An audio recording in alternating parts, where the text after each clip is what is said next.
Blessings. Welcome to today's Law Enforcement Daily Devotional. Today, we'll get into the book of Daniel for just a little bit. And I got to tell you, I was really excited because as a kid growing up, going to Sunday school, man, when I found out we were reading about Daniel, I was always really excited. Daniel and David were just two men that I loved hearing their stories, and they're always so cool. And today is no exception. We're going to get into one that is just really cool, but it's really has a good message for us, a good takeaway. Today, our reads were out of Jeremiah 49 and Daniel 1 and 2.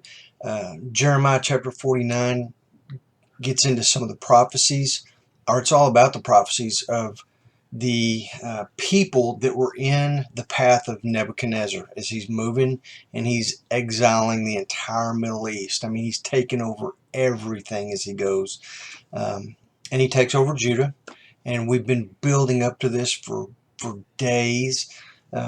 So when we get into Daniel chapter 1, we see that Daniel and his three buddies, who it depends on, if you're looking at their Hebrew names or their Babylonian names, they're different, but Daniel's name it stays Daniel throughout the book, but his name was changed to Belteshazzar. It doesn't really matter. But anyway, so these four guys, we're gonna read a lot about them. And just real quickly for background, they're picked because they were the nobles. They were handsome men, and they were very sharp and smart, and they were educated. So they come in as teenagers, and they go into this 3-year training program to acclimate them to the ways of the Chaldeans.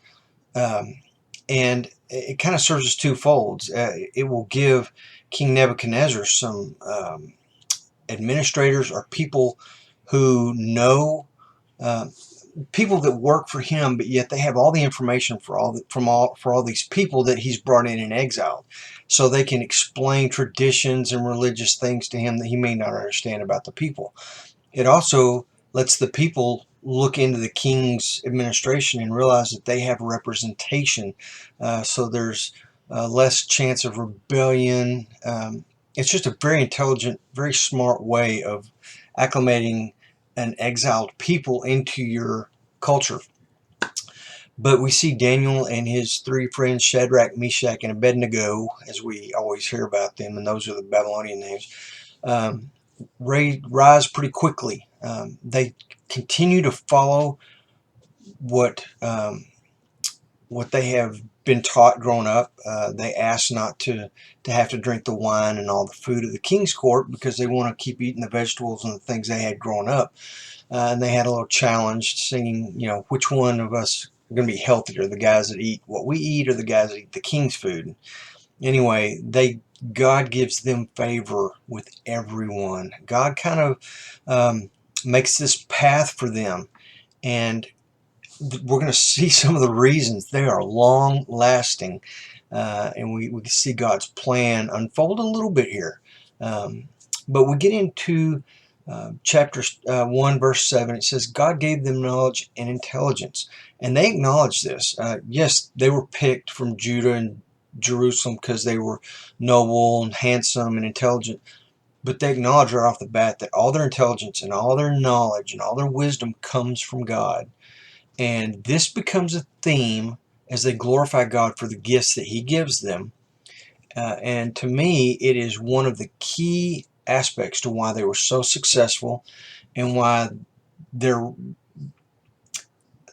place was fixed in not just King Nebuchadnezzar's royal advisors. His place was firm and secure in there, but he went on to advise King Cyrus and the next king. And I mean, he was around for a long time, well into the 70s and 80s. They continued to look to him for wisdom. And here he's just a teenager. So we see, this 50, 60 years that he had great influence over this kingdom as a Jewish man from Jerusalem. But it was all from God, and he always acknowledged it was from God. He was a very humble man. What an interesting statement. He's humble, and God blessed him continuously. We get into verse 20, King Nebuchadnezzar. Once they got done with their, I'd say King Nebuchadnezzar, once they got done with their 3 years of training, they go before King Nebuchadnezzar and he questions them to see if they're worthy to be in his council. And he finds that these 4 men are 10 times smarter and wiser than all the magicians and conjurers in his realm, which only makes sense because magicians and conjurers use deception to fool people into thinking they're really wise. Daniel and his 3 buddies, their wisdom comes from God. Their wisdom is absolute truth. There's no comparison from absolute truth to magic. Just no comparison. And King Nebuchadnezzar recognizes this and promotes them. In 2:18, Nebuchadnezzar has this dream. It's a mystery. He's not going to reveal it to anybody. He's like, I'm not going to tell you what my dream is so you can interpret it. You tell me what my dream was and then interpret it. And all the magicians and the conjurers are like, oh, we can't, no human being can do this. So he orders that they all be killed. Daniel realizes it. He prays to the God of mysteries. Deuteronomy 29:29, God tells us there's going to be mysteries in this life that human beings are not going to be able to figure out. Only God has the key to those. Daniel knows this, and he prays to the God of mysteries, and he said, Lord, would you show me this mystery and spare our lives? God does that. Daniel goes and he explains this to the king. I'm going to tell you what your dream is, and I'm going to tell you what the interpretation of it. But I want you to know right now it was not from me or any man, that this is from the God of heaven. And Nebuchadnezzar acknowledges it once the dream is revealed to him. Yes, there is a God in heaven. Your God is the God of gods. And Nebuchadnezzar realizes this, and it's a really cool story.